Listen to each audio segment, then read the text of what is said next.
2 கொரிந்தியர் 12வது அதிகாரம் 9வது வசனம். அதற்கு அவர், என் கிருபை உனக்கு போதும், பலவீனத்திலே என் பலன் உனக்கு பூரணமாக இருக்கும்.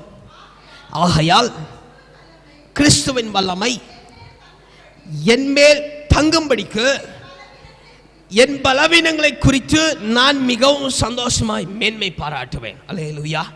இந்த வசனத்தை 2ஆக பிரித்துக் கொள்ளுங்கள்.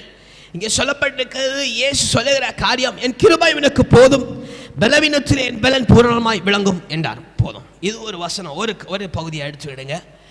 2வது அவன் தீர்மானிக்கிற, அப்போஸ்தலன் பவுல் தீர்மானிக்கிற காரியத்தை பார்க்கிறோம்.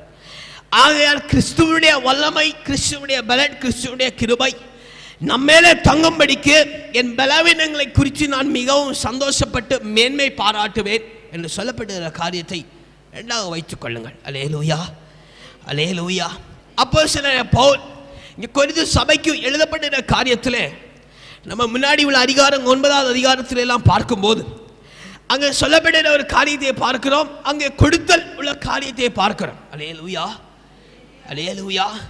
9வது அதிகாரத்தில் இங்கே வாசிக்கும் போது அங்கே பிறருக்காய் செய்கிற காரியங்கள், பிறருக்காய் ஆண்டவருக்காய் செய்கிற காரியத்துக்காக நம்ம ஒப்பிடுவோம். அங்கே காணிக்கையுடைய காரியங்கள், பிறருக்கு பணத்தை கொடுத்து உதவ வேண்டிய காரியத்தை குறித்து அங்கே கொரிந்து சபைக்கு அவன் சொல்லுகிறதை பார்க்கிறோம். நம்ம அதை தவிர்த்து கொண்டு இங்கே நமக்கு நேராய் இந்த கிருபையின் காலத்தின் நேராக அந்த வார்த்தையை ஒப்பிடுவோம். அல்லேலூயா, அல்லேலூயா. அப்போஸ்தலன் பவுல் சொல்லப்பட்டது போல இயேசுவுக்காய் காரியத்தை செய்யும்படிக்கு, இயேசுவுக்காய் காரியத்தை நிறைவாய் கொடுக்கும்படிக்கு நீங்கள் நாடி தேடுங்கள் என்கிற காரியத்தை அங்கே சொல்லப்படுகிறது. அல்லேலூயா.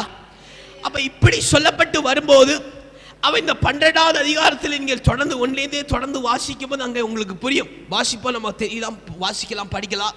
அதில் பார்க்கும்போது அவனுக்கு அந்த சூழ்நிலை கடினமாகிற போன நேரத்திலெல்லாம் அவன் சொல்லுகிறான், எனக்கு எவ்வளவாய் துன்பங்கள் இருந்தாலும் சரி, கஷ்டங்கள் இருந்தாலும் சரி, அந்த துன்பத்திலையும் அந்த கஷ்டத்திலையும் அந்த துன்பத்தை நான் மேன்மை பாராட்டுவேன் என்று சொல்லி அவன் அங்கே வார்த்தைகளை சொல்லுகிறான். அல்லேலூயா, அல்லேலூயா.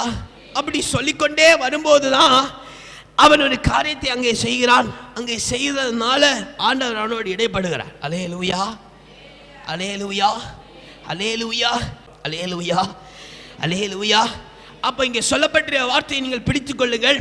அப்பொழுது அவர், தேவன் சொன்ன காரியம், என் கிருபை உனக்கு போதும், பலவீனத்திலே என் பலன் உன்மேல் பூரணமாய் விளங்கும்.